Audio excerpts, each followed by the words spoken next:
오늘 말씀 에스겔서 1장 1절로 3절까지 보겠습니다.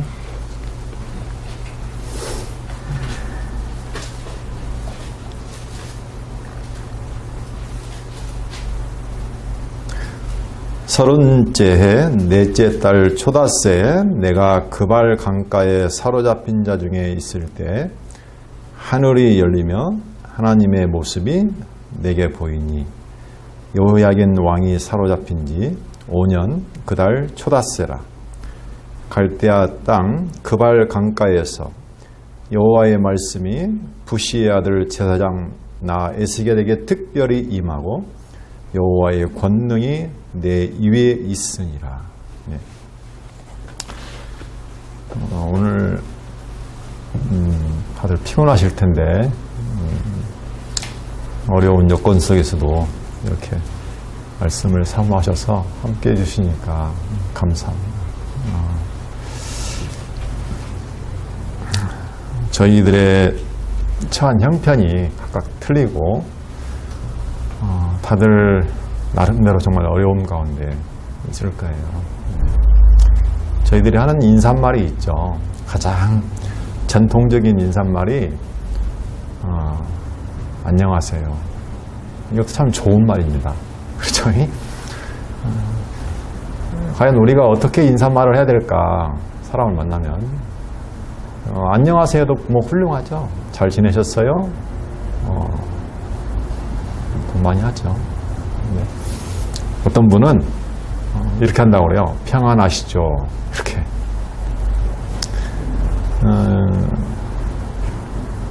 사실은 성도들을 만나면 서로 무난하는 것이 가장 중요한 것은 결과적으로 평안이죠. 그렇죠. 그래서 우리가 성도들과 무난한다는 것은 결과적으로 우리 마음속에 평안이 있느냐. 이렇게.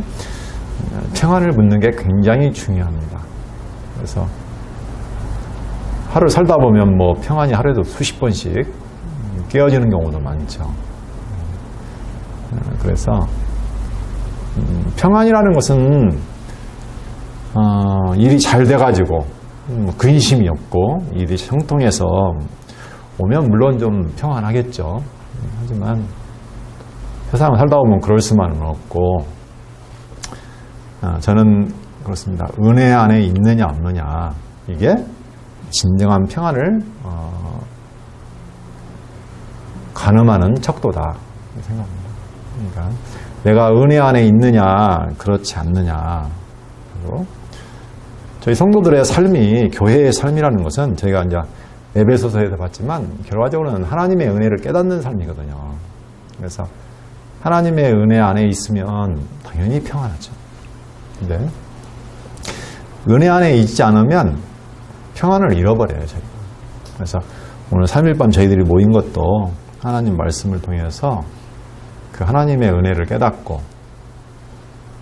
그 하나님을 또 알고 그를 통해서 우리가 정말로 우리 내면의 진정한 은혜와 평강 가운데 찬송할 수 있도록 그런 소중한 시간입니다. 세상에서 가장 소중한 게 행복이잖아요. 그래서 오늘 에스겔서는 사실은 뭐 저도 따로 해본 적은 없지만 예전에 대학부 때 결혼을 하면서 전체적으로 한번 에스겔서에 대해서 얘기했던 것이 기억나서 한번 살펴보고 싶었어요. 에스겔서를 대학부 강론하면서 행복에 대해서 하면서 에스겔서를 했더라고요. 그래서 우리 인생의 행복이 과연 어디에 있을까 이런 생각을 한번 해보시면서 오늘 에스겔서를 한번 살펴보도록 하겠습니다. 에스겔서를 어떻게 살펴봐야 할지 뭐 여러 가지 관점이 있겠지만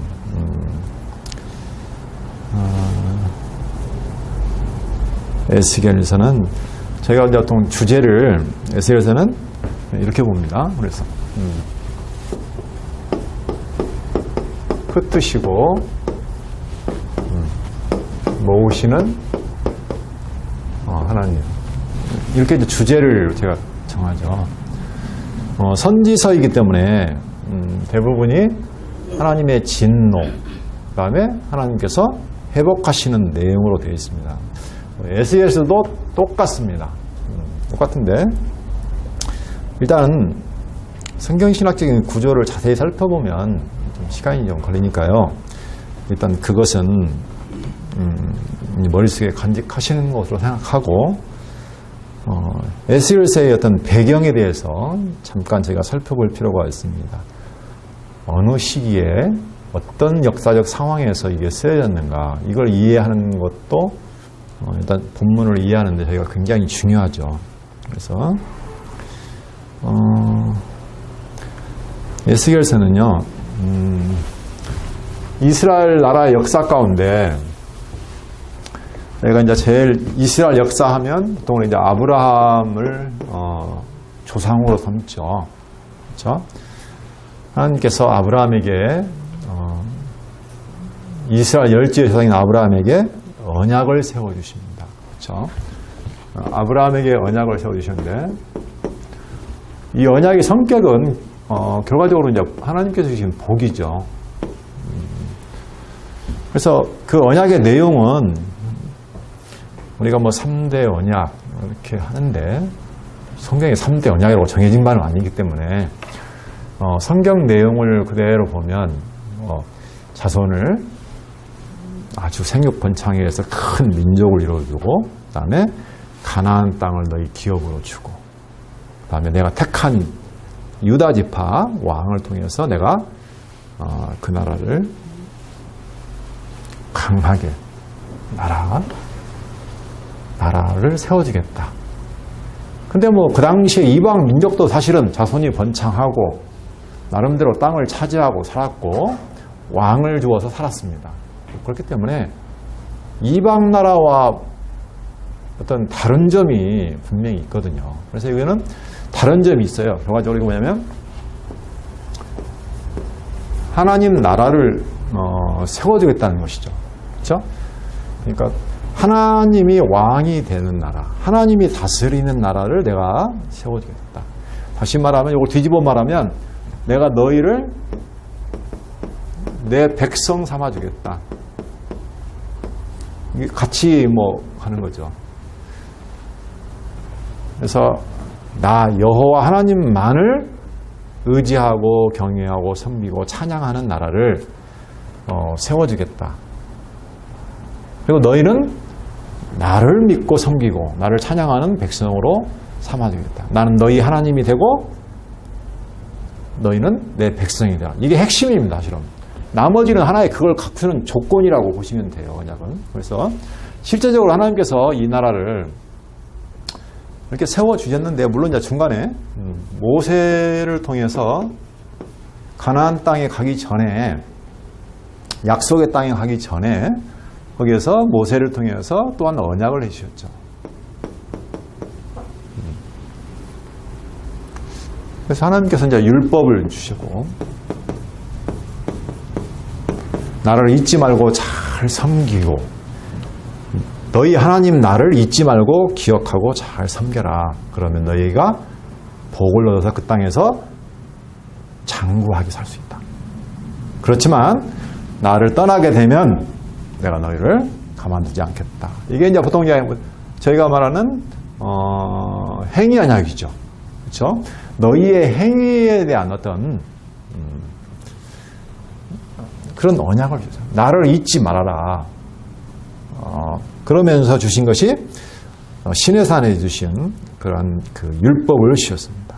그리고 어쨌든 간에 하나님께서 이 하나님의 선하신 말씀대로 하나님께서 여호수아, 다윗 이렇게 해서 땅 주시고 자손번창 땅 주시고 해서 다윗과 솔로몬에 이어서 이 나라를 약속대로 큰 1000만이나 되는 큰 민족 가나안 땅에 정착시켜서 완벽한 어떤 평화의 화평의 나라 모든 대적을 물리치고 다스리는 그런 다윗 왕국을 세우셨어요. 이렇게 하나님께서 당시 말한 선한 말씀대로 하나님의 나라를 세워주셨습니다. 세상에 그런 백성이 없어요. 그들이 특별하게 아브라함 때부터 뭐 대단한 민족이 아니고 별 볼 일 없이 다른 나라에서 건너온 사람들이잖아요.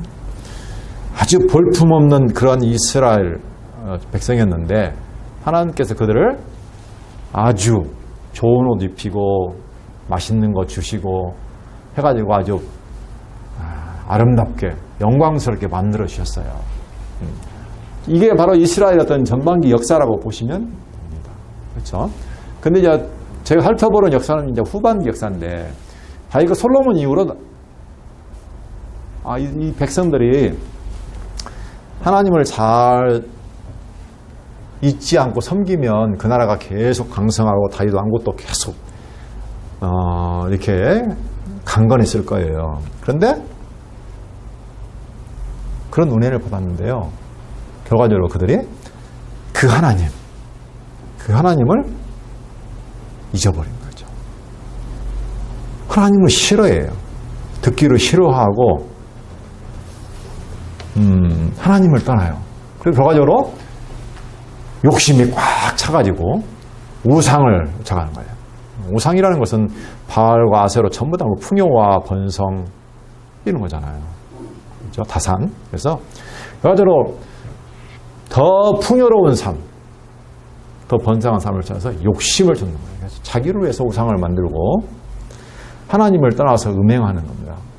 하나님을 의지해야 되는데 눈에 보이는 강대국을 의지하거나 보이는 것을 의지하고 자기들이 하나님을 잊어버리고 자기들의 힘으로 자기들의 잘난 줄 알고 살아가는 거예요. 하나님께서는 율법을 통해서 나를 잊지 말라고 했지만 그들은 다 잊어버리고 율법도 지키지 않냐고 결론적으로 타락하게 되죠. 그래서 하나님께서 참다 못해서 솔로몬 이후 르호보암 때 이스라엘 나라를 어떻게 해요? 찢어버리죠. 그래서 이쪽으로 북이스라엘, 여기 남유다는 겨우 한 지파 반, 유다 지파를 중심으로 한 지파 반만 남겨놓고 하나님께서 나머지 10지파 반을 찢어가지고 갈라버리십니다. 이죠. 그리고 이렇게 타락하고 하나님을 떠난 백성들에게 하나님께서 계속적으로 돌아오라고 선지자들을 막 계속 보냈죠. 호세아, 북쪽 이스라엘, 아모스 등등 해서 남쪽 유다는 하나님이 택한 다윗 왕, 하나님께 다윗에게 또 약속을 해주시잖아요. 다윗 언약이 있습니다. 하나님께 택한 다윗을 통해서 하나님께서 영원한 나라를 세워주겠다고, 내가 내 집을 세워서 내 왕위가 영원히 경고해 주겠다고 역시 또 다윗에게 보고를 주셨어요. 그런데 이 다윗, 솔로몬부터 해서 물론 하나님께서 또 다윗과 아마 솔로몬 때 보면은 너희가 나를 잘 따르고 나를 떠나지 아니하면 그러면 내가 그 나라 너희 나라를 오랫동안 할 것이지만 나를 떠나면 내가 너희도 역시 어떻게는 끊어버리겠다는 언약이 분명히 있습니다. 여기도 분명히 어떤 솔로몬 시대 보면은 행연약이 있어요.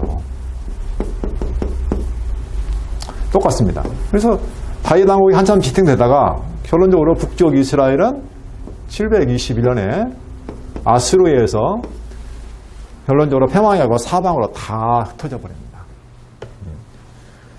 그래서 하나님께서 선지자를 통해서 계속적으로 했는데도 불구하고 끝까지 말 안 듣고 하다가 하나님이 쓰신 몽둥이인 아수르에 의해서 다 뿔뿔이 고국을 떠나 다 흩어져 버렸죠. 그리고 약 한 150년 뒤에 보면 여기 보면 결과적으로 남쪽 유다도 587년 결론적으로 여기는 바벨론에 의해서 하나님께서 그들을 고토에서 뽑아가지고 바벨론으로 포로로 잡아가게 하십니다. 그리고 그 땅이 어떻게 하면 완전히 황폐하게 하는 역사가 일어납니다. 물론 이 당시에 하나님께서 이사야, 예레미야 등등 할 것 없이 많은 선지자를 통해서 너희들 죄를 책망하고 돌아오라 아니면 내가 너희를 가만두지 않겠다. 너희를 때리고 너희를 내가 흩어버리고 너희를 멸하고 너희를 완전히 무너뜨려버리겠다고 약속하셨죠. 근데 안 들어요. 결과적으로 다 패망했습니다. 그래서 완전히 하나님이 세우신 이 나라가 어떻게 됐어요? 여기까지 어떻게 하면은 이 나라가 완전히 끊어진 거예요. 그렇게 강성했던 나라가 흔적도 없이 성읍과 성전이 무너지고 아주 황폐한 모습으로 잡초만 사람도 거의 없고 황량한 땅이 되어서 안식을 누리는 상황이 되었습니다. 그런 역사적인 배경 가운데 이들은 이제 이스라엘 백성들이 이제 저기 있죠. 바벨론으로 이제 포로로 이제 끌려가죠. 바벨론 포로로 끌려가서 약 70년 동안 결과적으로 포로 생활을 합니다. 그 뒤에 역사는 아시겠지만 다시 이제 포로 생활하다가 다시 돌아오죠. 근데 여기가 사실 하나님께서 회복시키는 내용이 우리가 아는 이스라엘 역사입니다. 근데 지금 이 에스겔서는 어느 시기냐면 여기 보면은 597년 이때가 어느 때냐면요. 바벨론이 3차 열차에 침공을 하거든요. 침공을 하는데 두 번째 침공 때 여호야긴 왕이 있었습니다. 여호야긴 왕 때 쳐들어와 가지고는요. 왕을 다 사로잡아 갔어요.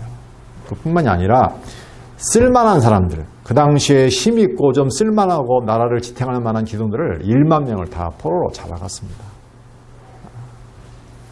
그래가지고 왕도 잡아가고 쓸만한 사람 다 잡아다가 바벨론으로 가져가고 있어요. 남아있는 사람들은 이제 별 볼이 없어요. 그때 누구랑 같이 가냐면 바로 여기 에스겔도 여호야긴 왕과 더불어 같이 포로로 잡혀갔어요. 그래서 바벨론 땅에 가서 지금 포로로 사로잡힌 중에 하나님께서 지금 오늘 1장에 보는 것처럼 하나님께서 에스겔을 부르시는 장면이 나옵니다. 그래서 바벨론 포로에서 약 5년 후 포로가 돼서 끌려간 지 5년 후에 하나님의 말씀이 에스겔에게 임해서 에스겔로 하여금 하나님의 말씀을 전하는 소명을 주셔요. 그렇게 해서 에스겔이 예언을 하게 됩니다. 그걸 기록해 놓은 게 바로 에스겔서예요. 그러니까 그 당시 이스라엘 상황이 어땠느냐. 처음에 소명 왔을 때는 아직 예루살렘이 멸망하지 않았어요. 근데 한 6년 정도가 있나요? 그 정도 되니까 결과적으로 패망했죠. 그렇죠? 예루살렘 성이 멸망했다는 소식이 들어왔어요. 그리고 계속 예언을 합니다. 그래서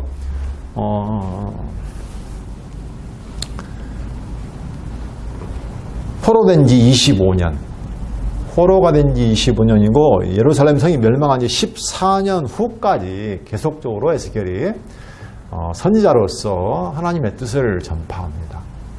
그러니까 에스겔이 활동했던 시기는 유다가 완전히 멸망하지는 않고 2차 포로로 잡혀가서 아직 예루살렘 성이 남아있을 때, 그렇죠?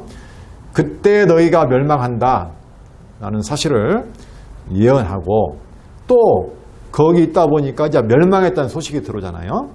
그래서 너희 그렇지만 하나님께서 다시 너희를 회복시키신다라는 거. 그런 상황에 있었어요. 그러니까 에스겔 할 때는 좀 절망적인 상황이었죠. 완전히 포로로 잡혀가고 이스라엘이 이제 패망 직전 완전히 그런 상황이었습니다.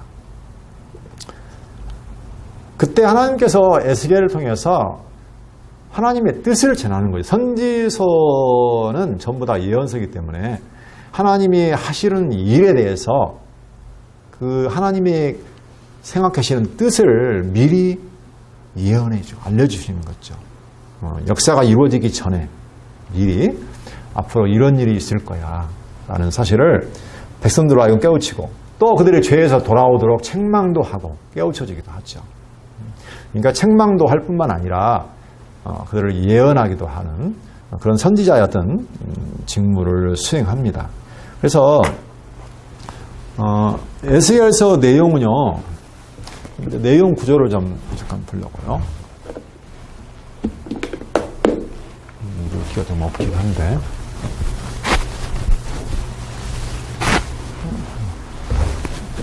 3일 동안 피워놨더니 물기가 좀 떨어졌네요. 뭐 선지서 내용이 다 똑같습니다. 거의 흡사해요. 그래서 에스겔서는 크게 보면은 흩으시는 하나님의 그런 예언 내용이 나오고요. 전반부에. 그 다음에 모으시는 하나님에 대한 내용이 나와요. 그래서 제가 주제를 흩으시고 모으시는 하나님 이렇게 말합니다. 사실 내용 구조만 제가 살펴봐도요. 이게 무슨 내용이구나, 무슨 의미구나 하는 것은 충분히 제가 알 수가 있습니다. 자, 에스겔서를 제가 이해할 수 있는 한번 요절이라고 생각하면 요절인데요. 그걸 한번 읽어봤습니다. 잠깐만. 20장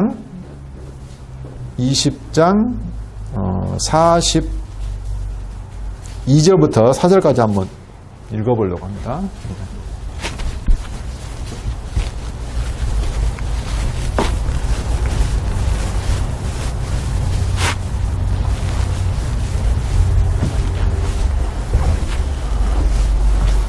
20장 42절부터 한번 읽어보겠습니다. 내가 내 손을 들어 너희 조상들에게 주기로 맹세한 땅, 곧 이스라엘 땅으로 너희를 인도하여 드릴 때에 너희는 내가 여호와인 줄 알고 거기에서 너희의 길과 스스로 더럽힌 모든 행위를 기억하고 이미 행한 모든 악으로 말미암아 스스로 미워하리라. 이스라엘 족속아, 내가 너희의 악한 길과 더러운 행위대로 하지 아니하고 내 이름을 위하여 행한 후에야 내가 여호와인 줄 너희가 알리라. 주 여호와의 말씀이라. 네.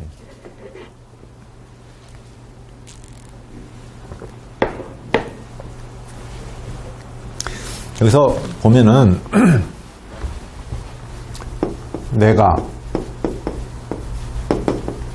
여호와 인줄 알리라.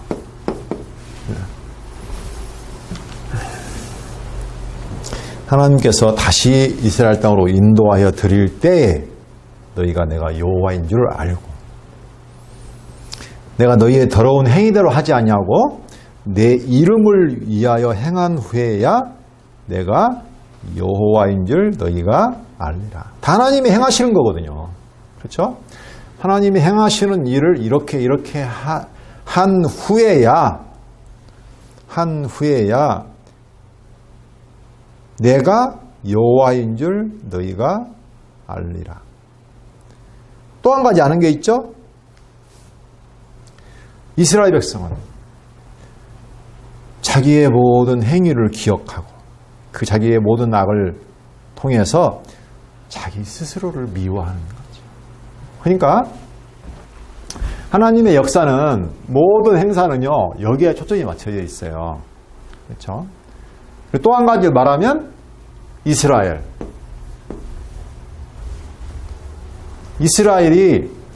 자기가 부끄러워요. 지금 여기만 읽었지만요 36장 31, 30은 자기 스스로를 아주 밉게 봅니다. 그게 나와요. 그것뿐만이 아니죠. 에스겔 16장 제가 한번 읽어드릴게요. 16장 61절 63절 보면 이렇게 나와 있어요. 그러나 내가 너희 어렸을 때 너와 세운 언약을 기억하고 너와 영원한 언약을 세우리라. 내가 내 형과 아우를 접대할 때 형과 아우는요 소돔과 사마리아예요. 자, 내 행위를 기억하고 이스라엘 너의 행위를 기억하고 부끄러워할 것이라. 내가 그들을 내게 딸로 주려니와 내 언약으로 말미암음이 아니니라. 내가 너희들과 나와 세운 그 언약으로 말미암음이 아니니라. 내가 내게 내 언약을 세워. 하나님께서 내 언약, 나의 언약을 다시 세운다는 거예요. 세워 내가 여호와인 줄 내가 알게 하리니 이는 내가 내 모든 행한 일을 용서한 후에 하나님이 다 용서하시죠. 내가 기억하고 놀라고 부끄러워서 다시는 입을 열지 못하게 하려 함이니라. 주 여호와의 말씀이니라. 그렇습니다. 하나님께서 내가 너희들과 세운 언약으로 인해서 너희들과 같이 세운 언약으로 인해서 그런 게 아니고 내 언약을 세워서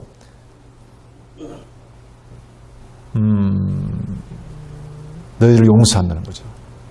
그런데 그때 이스라엘은 어떻게 돼요? 다시 자기들이 한 일을 기억하고 놀라고 부끄러워서 다시는 입을 열지 못하게 된다는 거예요. 그러니까 하나님의 역사가 그죠. 이스라엘로 하여금 입을 열지 못하게 합니다. 입을 열지 못하게.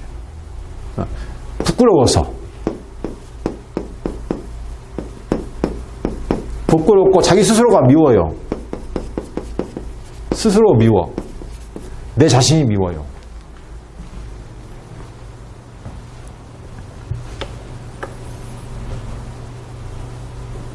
자기 스스로를 믿게 봅니다. 그게 여기만 나온 게 아니에요.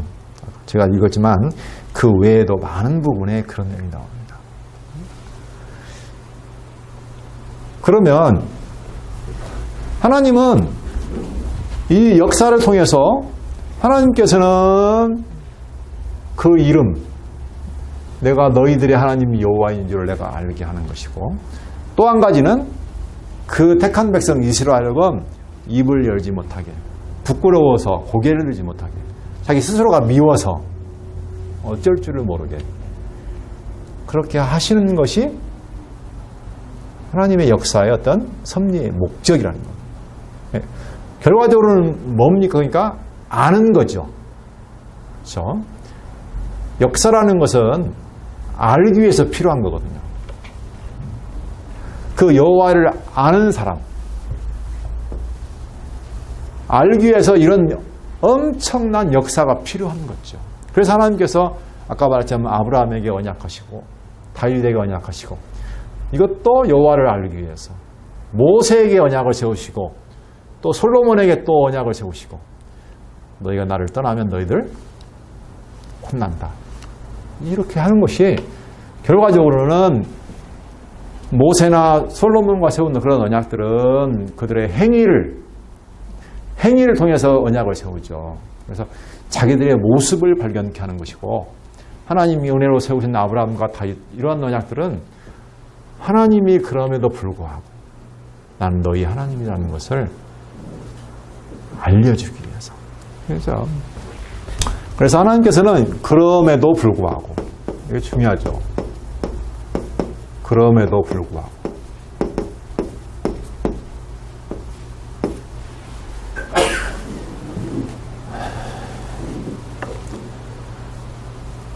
근데 사실 저희가 자기 모습을 이해한다는 거요 정말 쉽지 않습니다. 왜냐하면 저희들은요 이스라엘 백성과 똑같거든요. 그래서 가만히 있으면 조금만 평안하고 발달되면 자기도 모르게 계속 마음이 올라가요. 그래서 우리가 마음이 높아진다. 그걸 우리가 보통 교만이라고 합니다. 교만이라는 것은 하나님 같이 올라가는 거죠. 교만. 스스로 마음을 높이는 거죠. 자기 자리는 분명히 여긴데 내 자리는 여기거든요. 여긴데 자꾸 올라가는 거예요. 자기 자리를 떠나서. 사실은 자기 자리를 알면 이스라엘 백성은 항상 하나님의 은혜를 찬송을 하고 살아야 되는데 잊어버려요. 그래서 자기 힘으로 된 줄 알고 자기의 지혜로 된 줄 알고 마음이 높아지고 더 많은 것을 찾기 위해서 왜? 자기가 어떤 존재를 보니까 욕심을 자꾸 부리고 그런 상황이 되는 거죠. 자, 그런 내용을 잠깐 보시면요.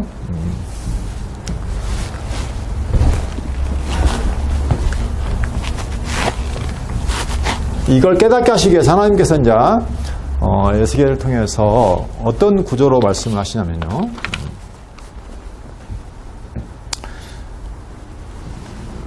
에스겔서가 1장에서 48장까지 되어 있습니다. 그런데 크게 보면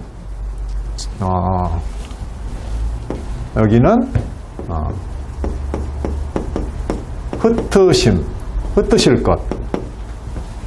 흩으실 것을 예언하시죠. 여기는 다시 모으실 것. 그래서 1장에서 24장까지, 25장부터 48장까지 이렇게 크게 두 부분으로 나눕니다. 자, 흩으실 것. 흩으실 것을 예언하셔요. 그래서 제일 처음에 어떻게 하냐면 먼저 선지자를 부릅니다. 1장에서 7장까지. 여기도 세 부분으로 되어 있어요. 여기 제일 처음에는 1장에서 7장까지요. 여기가 7장까지네요. 여기는 8장부터 있죠. 여기는 뭐냐면 선지자 소명합니다. 그래서 선지자라 하여금 예언하게 하셔요. 저희가 아다시피 에스겔을 하나님께서 소명해서 하나님이 위에서 직접 부르십니다. 하나님의 강권적으로 불러가지고 그로 하여금 내 말을 듣든지 아니 듣든지 가서 말하라는 거예요. 이렇게 해서 소명을 해서 예언을 하게 합니다. 그리고 8장에서 10장까지는 너희 예루살렘 거민들, 유다 거민들 너희 멸망하는데 그 멸망의 원인에 대해서 알려주세요. 여기는 멸망의 원인. 너희가 도대체 왜 망하느냐. 이것을 8장에서 16장까지. 그리고 그 다음에 내가 너희를 어떻게 멸망할지 아느냐. 17장에서 24장까지는 멸망의 방법. 하나님께서 멸망하시는 방법은 강대한 이방 그 나라들을 통해서 대부분 멸망시키죠. 바벨론, 아수르, 이렇게 해서 하나님께서 선지자를 불러서 너희들이 이런 원인으로 분명히 죄를 지었겠죠.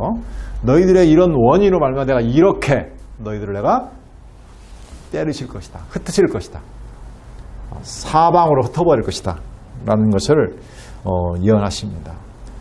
그런데 25장부터 48장까지는 하나님께서 그렇지만 그럼에도 불구하고 내가 너희와 새 언약을 세워서 너희를 회복시키실 것이다 하는 것이 25장에서 48장입니다. 자, 25장에서 39장 39장까지는 보수를 통한 회복입니다.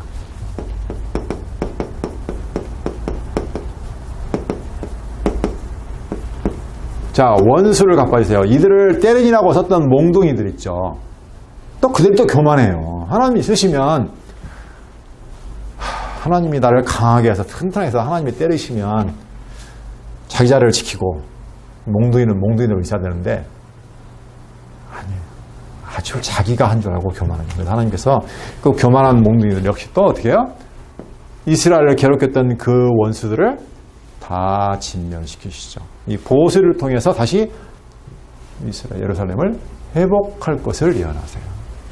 그리고 40장부터 48장까지는 하나님의 거룩한 성전, 그 다음에 그 성읍, 그 국토가 회복될 것에 대한 이상을 보여주십니다. 그래서 여기는 성전, 그 다음에 그 국토 회복의 이상을 보여주세요. 이상이라는 것은 환상을 보여주시는 거죠.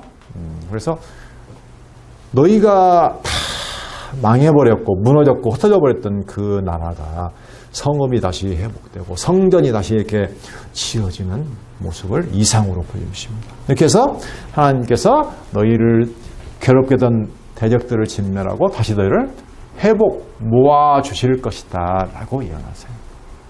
이것은 이스라엘 백성의 뭐냐면 이스라엘 백성의 행위대로입니다. 물론 이것도 하나님의 언약이에요. 그렇죠? 하나님께서 이미 예고한 대로 언약한 대로 지금 다시 예언이라는 것은 이미 어디가 근거냐면 하나님의 언약이 지금 근거가 돼 있죠. 하나님께서 일찍이 모세를 통해서 등등 앞에 선지자를 통해서 다 언약했던 것을 다시 그 당시가 급박할 때, 가까울 때 다시 한번 예언해 주시죠. 왜? 언약을 기억하지 못하면 하나님을 알 수가 없죠. 이것이 왜 일어났는가? 왜 내가 쫓겨났는가? 그래서 하나님을 알게 하시려고 다시 한번 예언을 해주시는 거죠. 이스라엘 백성은 얼굴이 뻔뻔하고 마음이 굳은 자라고 했습니다. 사람이 자기 행위를 잘 모르잖아요. 자기 행위를 잘 모릅니다. 저희도 살아가다 친구들과 갈등이 생겨서 나중에 물어보면 나는 별로 잘못한 것이 없는 것 같아요. 잘 몰라요. 그런 일이 정말 많습니다. 근데 다른 사람들은 나는 경우도 많고요. 그래서 이스라엘의 행위대로 그들의 죄악 따라 하나님께서 내가 흩으신다. 이런 말이죠. 내가 너희와 세운 그 언약대로 내가 너희를 어떻게 한다면 흩어버리겠다. 이런 내용입니다. 에스겔서 16장 61절로 63절을 한번 잠깐 보겠습니다. 16장 61절로 아까 했네요. 이게 아까 그 내용이요. 그건 아까 읽었으니까 스스로 믿겨본다는 거죠. 네. 근데 사실 이게 그러면 어디에 근거한 언약이냐, 요걸 좀 살펴볼 필요가 있어요. 저희가 그냥 이 역사 당시만 이해하면 물론 그것도 은혜가 되지만 하나님이 이것이 진짜 이것이 일어나기 오래전에 하나님께서 아브라함을 부르시고 모세를 통해서 일찍이 하나님께서 언약했던 내용이구나. 그걸 이해하게 되면 이 역사에 이해하는 그런 깊이가 훨씬 더 커집니다. 그래서 이게 가장 잘 나와 있는 부분이요. 레위기에 나와 있어요. 자, 레위기 한번 보겠습니다. 26장 27절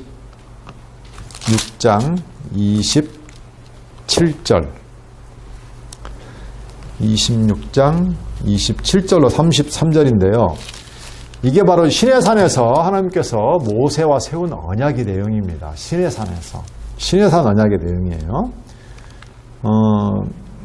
26장 27절을 한번 보시면요. 앞에서 너희가 내 말을 듣지 아니하면 또 너희가 내 말을 듣지 아니하면 또 내가 내 말을 듣지 아니하면 이게 반복적으로 계속 나와요. 지금 하나님께서 내가 내 말을 듣지 아니하면 내 말을 듣지 않으면 강도가 지금 계속 세지는 거예요. 지금 마지막 부분이에요. 이 강도가. 너희가 이같이 될지라도 내게 청종하지 아니하고 내게 대항할진대 내가 진노로 너희에게 대항하되 너희의 죄로 말미암아 7배나 더 징벌하리니 너희가 아들의 살을 먹을 것이요 딸의 살을 먹을 것이며 내가 너희의 산당들을 헐며 너희의 분향단들을 부수고 너희의 시체들을 부서진 우상들 위에 던지고 내 마음이 너희를 싫어할 것이며 내가 너희의 성읍을 황폐하게 하고 너희의 성소들을 황량하게 할 것이요 너희의 향기로운 냄새를 내가 흠양하지 아니하고 그 땅을 황무하게 하리니 거기 거주하는 너희의 원수들이 그곳으로 말미암아 놀랄 것이며 내가 너희를 여러 민족 중에 흩을 것이요 내가 칼을 빼어 너희를 따르게 하리니 너희 땅이 황무하며 너희 성읍이 황폐하리라. 이게 지금 모세를 통해서 하나님께서 이 일이 이루어지기 전에 언제 약속했나요? 1500년 전. 그리고 지금 이게 약 600년이죠. 1000년 전인가요, 그러면? 그런가요? 하여간 이 전에 이미 모세를 통해서 예언했던 거예요. 1000년 전에. 그렇죠? 1000년 전이죠, 그죠? 네, 1000년 전에. 하나님께서 모세를 통해서 1000년 전에 하나님께서 율법을 주시면서 너희가 내 말을 순종하지 않고 나를 잊어버리고 나를 떠나면 내가 너희 성읍을 황폐하게 하고 너희를 황량하게 하고 성소를 그 땅을 황무하게 해서 너희를 여러 민족 중에 그냥 흩어버린다. 그리고 너희 땅이 황무하고 성읍이 황폐할 것이다 라고 했어요. 지금 그 언약을 다시 이 때가 거의 되니까 에스겔을 통해서 다시 확인해서 언약해 주시는 거죠. 그게.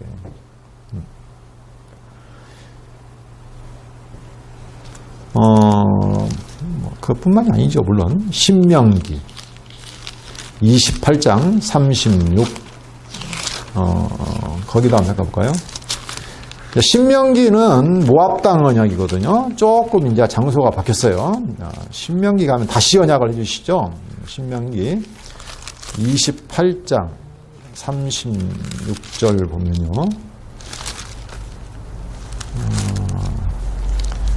여호와께서 너와 내가 세울 내 임금을 너와 내 조상들이 알지 못하던 나라 바벨론 땅이죠. 끌어가시리니 내가 거기서 목석으로 만든 다른 신들을 섬길 것이며 신명기에 보면은 네가 내 말을 순종하면 복을 받고 불순종하면 저주를 받는다. 지금 불순종에 관한 내용이거든요. 그러니까 너의 그 임금을 어떻게 해요? 이방 나라로 끌어간다는 거예요. 지금 여호야긴 왕이 끌어갔잖아요. 그 다음에 뒤에도 뭐 다 똑같은 내용이에요. 계속 같은 내용인데 63절 보시면 여호와께서 너에게 선을 행하시고 너희를 번성하게 하시기를 기뻐하시던 것 같이 하나님께서 지금까지 선한 언약을 다 이루셨죠. 선을 행하시고 너희를 번성하게 하시기를 기뻐하시던 것 같이 이제는 여호와께서 너희를 망하게 하시며 멸하시기를 기뻐하시려니 너희가 들어가 차지할 땅에서 뽑힐 것이요. 네. 뽑히고 모으시는 심으시고 뽑으시고 심으시는 이 나오죠. 똑같은 말이에요. 64절 여호와께서 너를 이 땅 이 끝에서 저 끝까지 만민 중에 흩으시리니 내가 그곳에서 너와 내 조상들이 알지 못하던 목석 우상을 섬길 것이라.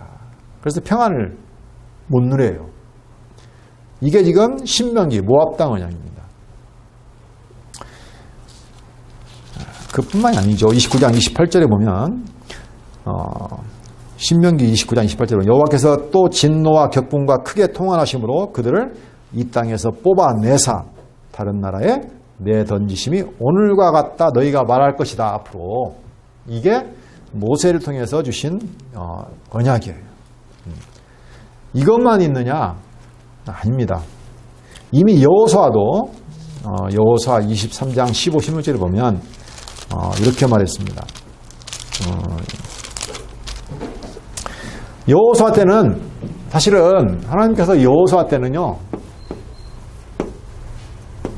하나님께서 선한 언약을 이루신 거예요. 좋은 말들. 하나님께서 했던 좋은 말이잖아요. 불길한 말이 아니고 좋은 말. 그 언약을 이루실 때거든요. 땅도 주시고. 그래서 그때 뭐라고 했냐면 너희 하나님 여호와께서 너희에게 말씀하신 모든 선한 말씀이 너희에게 임한 것 같이 지금 여호수아를 통해서 땅을 주셨잖아요. 임한 것 같이 여호와께서 모든 불길한 말씀도 너희에게 임하게 하사 너희 하나님 여호와께서 너희에게 주신 이 아름다운 땅에서 너희를 멸절하기까지 하실 것이라. 하나님께서 이 아름다운 땅을 주셨는데 멸절하기까지 불길한 말도 일어난다는 거예요. 만일 너희가 너희 하나님 여호와께서 너희에게 명령하신 언약을 범하고 가서 다른 신들을 섬겨 그들에게 절하면 여호와의 진노가 너희에게 미치리니 너희에게 주신 아름다운 땅에서 너희가 속히 멸망하리라 하니라. 이미 여호수아도 자기의 일을 마치고 가기 전에 이스라엘 백성에게 유언적으로 이걸 해주셨어요. 그렇죠? 다 이게 뭐냐면 예고나 마찬가지입니다. 예고. 이미 하나님께서 너희가 버릴 줄 알아요. 하나님께서. 왜? 그들의 원래 속성이 그러니까. 그렇게 한 것을 그 당시가 되니까 가까우니까 에스겔을 통해서 그대로 예언해 주시고 그렇게 하다 보면 이스라엘 백성은 사실 소망이 없습니다. 왜? 그들의 속성이 원래 그러니까 본성이 그래요. 소망이 없어요. 우리는 정말 우리의 행위대로 하면 아무런 소망이 없습니다. 그런데 하나님께서는 그것만 한 게 아니에요. 하나님께서는 일찍이 다시 내가 너희를 그러나 모아주겠다 라는 언약을 해주시죠. 그게 바로 가장 잘 나와 있는 부분이 레위기 26장입니다. 아까 거기 부분에 이어서 나와요. 자, 26장 42절로 45절 한번 읽어보겠습니다.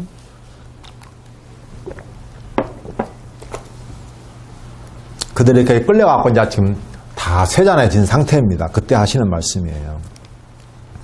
내가 야곱과 맺은 내 언약과 이스라엘과 맺은 내 언약을 기억하며 아브라함과 맺은 내 언약을 기억하고 그 땅을 기억하리라. 하나님께서는 아브라함, 이삭, 야곱, 이스라엘 열조에게 맺은 그 내 언약, 하나님이 그냥 맹세로 맺은 언약이에요. 그들과 상의해서 맺는 언약이 아니고 하나님께서 일방적으로 주신 내 언약을 기억한다는 겁니다. 그들이 내 법도를 싫어하며 내 규례를 멸시하였으므로 그 땅을 떠나서 사람이 없을 때 그 땅은 황폐하여 안식을 누릴 것이요 그들은 자기 죄악의 형벌을 기쁘게 받으리라. 그들은 죄악을 졌으니까 마땅히 그 형벌을 받아야 돼요. 그런즉 그들이 그들의 원수들의 땅에 있을 때에 끌려가죠. 내가 그들을 내버리지 아니하며, 이게 중요합니다. 내가 그들을 내버리지 아니하며 미워하지 아니하며 아주 멸하지 아니하고 그들과 맺은 내 언약을 폐하지 아니하리라. 하나님께서 그들과 맺은 그 당신이 세운 그 내 언약을 폐하지 아니한다는 겁니다. 왜? 나는 여호와 그들의 하나님이 됩니다. 이게 중요합니다. 나는 그들의 하나님, 내가 그들의 하나님이 여호와이기 때문에 그렇다는 거죠. 그냥 너희가 내가 여호와인지를 좀 알게 하시겠다. 그러니까 목적이 바로 거기에 있습니다. 하나님이 한번 내주신 언약은 결코 내가 너를 아주 버리거나 미워하거나 멸하지 않냐고 결코 언약을 폐하지 않는다는 겁니다. 영원하다는 거죠. 내가 바로 한 번 언약하면 절대 언약을 바꾸지 않아 폐하지 않냐는 여호와 그들의 하나님이라. 그들의 하나님이기 때문에. 처음에 아브라함과 맺은 언약이 그거잖아요. 나는 너희 하나님이 되고 너희는 내 백성이 되게 하겠다는 거거든요. 그렇기 때문에 하나님께서는 그 언약을 반드시 기억하신다는 겁니다. 이들의 행위대로 아주 뻔뻔하고 그냥 이마가 그냥 금강석처럼 단단해가지고 절대 변하지 않는 그런 뻔뻔하고 마음이 강팍하고 굳은 자 같으면 행위대로 하면 버려야죠. 근데 하나님께서는 자기 이름을 위해서 내가 그들과 세운 언약을 위해서 결코 버리지 않고 다시 모으신다는 거죠. 그래서 신명기 30장에도 보면 역시 이거든요. 모압 땅 언약이죠. 신명기 30장에도 보면 같은 내용이 나와 있습니다. 30장 3절로 5절에 보시면 내 하나님 여호와께서 마음을 돌이키시고 너를 긍휼히 여기사 포로에서 돌아오게 하시되 내 하나님 여호와께서 흩으신 그 모든 백성 중에서 너를 모으시리니 쫓겨간 자들이 하늘가에 있을지라도 내 하나님 여호와께서 거기서 너를 모으실 것이며 거기서부터 너를 이끄실 것이라 그랬습니다. 아무리 멀리 있어도 하늘가까지 땅 끝까지 있어도 하나님께서는 자기 백성을 반드시 긍휼히 여기사 모아주신다고 이미 언약하셨거든요. 그렇습니다. 하나님께서는 그래서 일찍이 하신 언약, 이게 중요해요. 사실은 아브라함에게 세우신 그 일찍이 세우신 언약, 그 언약을 하나님께서는 결코 잊지 아니하시고 깨지 아니하시고 바꾸지 아니하시고 기억하신다는 거예요. 그래서 내가 너희를 내 언약대로 너희를 다시 회복시키신다. 누구를 위해서입니까? 내 이름을 위해서.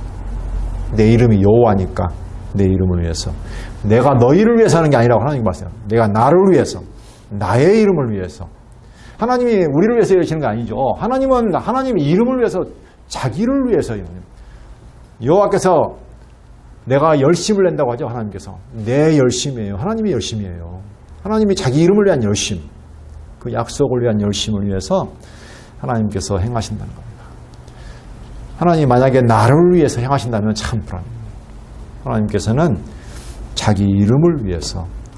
그래서 우리의 어떤 행위에도 불구하고 하나님께서는 그럼에도 불구하고 우리를 다시 모아주셔서 내가 너희 하나님 여호와인 줄 알게 하시겠다. 그때 우리는 뭐 할까요? 하나님 앞에서 할 말이 없잖아요. 고개를 들 수가 없고 얼굴이 뜨뜻해서 고개를 들 수가 없어서 부끄러워서 사실은 입을 열지도 못하고 스스로를 미워하면서 에스라서도 그런 말이 나오죠. 에스라서도 그들이 아주 진짜 이스라엘 백성은 그 70년 포로 가운데 잡혀서 다시 회복되어 왔거든요. 그죠?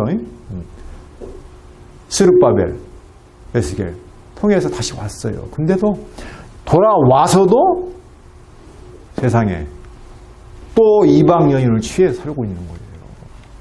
또 그러니까 에스라가 그걸 보면서 하나님 앞에서 기도를 하는데 어떻게 할 수가 없는 거예요. 어떻게? 네. 지금 이스라엘 백성이 몇 번입니까 이게? 몇 번이 아니죠. 광야에서부터 가나안 땅에 가서부터 다시 회복돼가지고 와서부터 정말 소망이 없는 존재죠.